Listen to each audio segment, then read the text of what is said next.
Fear. It's the quiet companion that never leaves. It hides in your ambitions, in your silence, in the corners of your confidence. People tell you to fight it, to overcome it, to destroy it. But what if fear was never the enemy?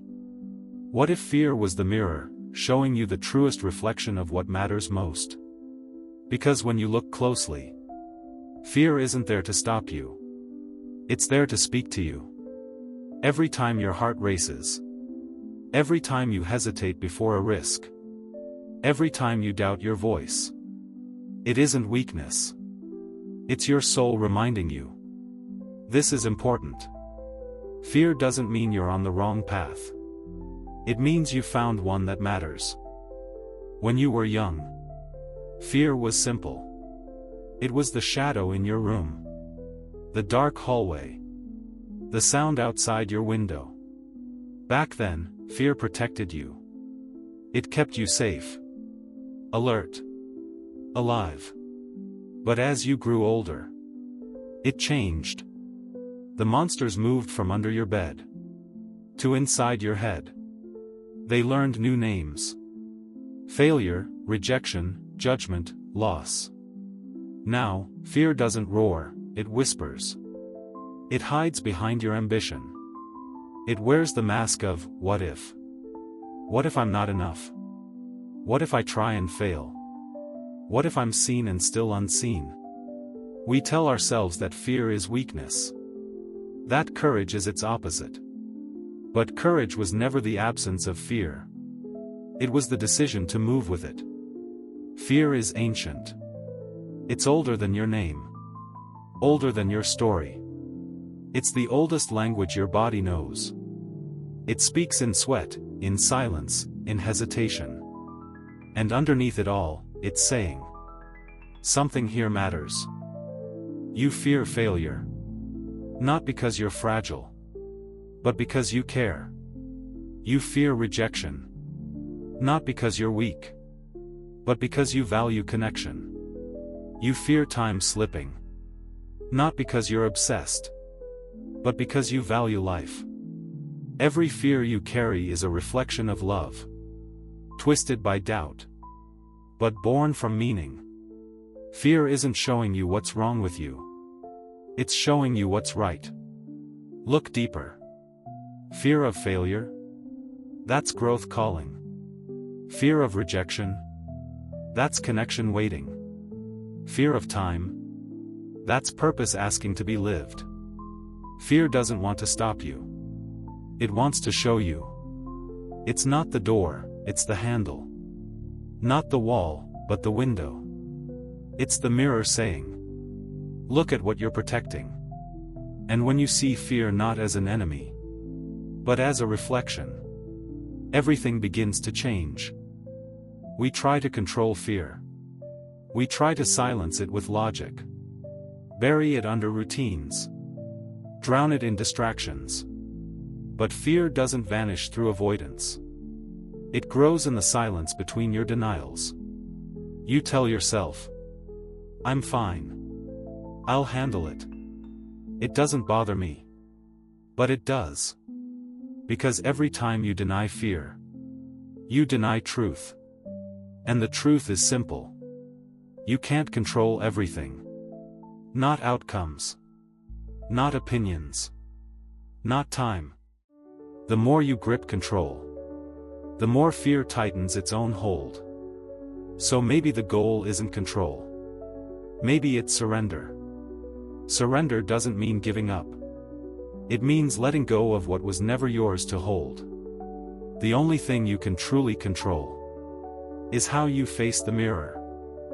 Fear doesn't demand perfection, only presence. It asks you to stop pretending, to look directly at what you've been avoiding, and to say, I see you, and I'm still moving forward. That's when control transforms into clarity. And clarity becomes courage. Courage doesn't come before fear. It comes after. It's not a light that removes darkness. It's a step you take inside it. We wait for confidence to act. We wait to stop shaking. We wait until we feel ready. But fear never leaves before you begin. It leaves because you began. Courage isn't a roar. It's a whisper that says, "I'll move anyway."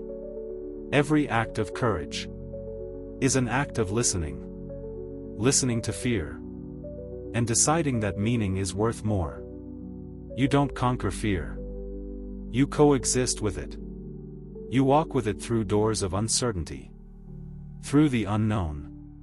Through the silence that comes before transformation. And when you look back, you realize fear didn't block your path. It was the path. Fear is a compass disguised as chaos. It points toward the things you value most. But it speaks in the language of resistance. The bigger the fear, the deeper the value beneath it. Think of it. Why do you fear speaking your truth? Because authenticity matters. Why do you fear starting something new? Because growth matters. Why do you fear losing someone? Because love matters. The body fears loss. The soul fears unlived meaning.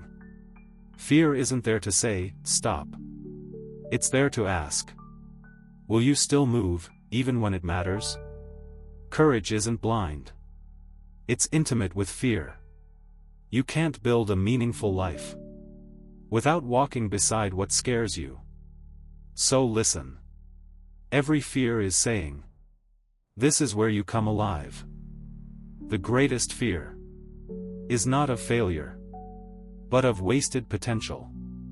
It's the fear of reaching the end and realizing you never truly began. You played it safe. You stayed small. You kept your voice quiet, so the world would stay comfortable. But comfort is a quiet cage. And every time you ignore fear, you shrink the space your soul has to breathe. The pain you feel is not from too much fear, but from too little movement. You were not built for safety.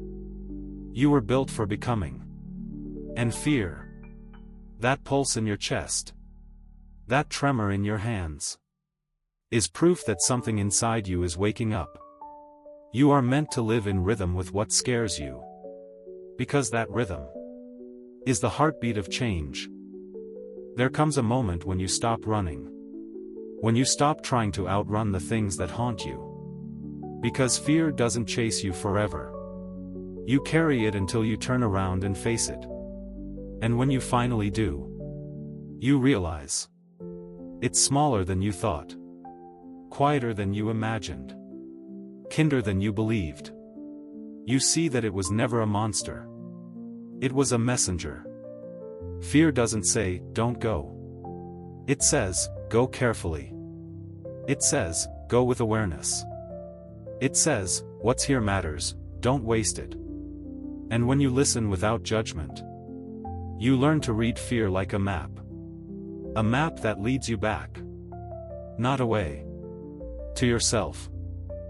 Freedom isn't living without fear. It's living without being ruled by it. When you see fear for what it is, a mirror, a compass, a guide, it loses its power to control you. You no longer need to silence it. You simply acknowledge it. And in that acknowledgement, you create peace. Because fear doesn't vanish when you grow. It evolves with you. Every new chapter brings a new mirror, a new reflection, a new truth to face. And that's okay. Because the goal was never to live fearlessly. It was to live authentically. When you meet fear with understanding, it transforms. It becomes fuel. It becomes focus. It becomes fire. And that's when you finally see it. You were never being chased. You were being called. Fear isn't your enemy. It's your reflection. It shows you what you value most. It reminds you what's worth protecting. What's worth risking for. You fear failure because you value growth. You fear rejection because you value connection. You fear time slipping because you value life. So stop running from fear. Listen to what it's pointing to. Every fear hides a compass. And once you face it, you stop being chased by it. Because the reflection doesn't disappear. It becomes you.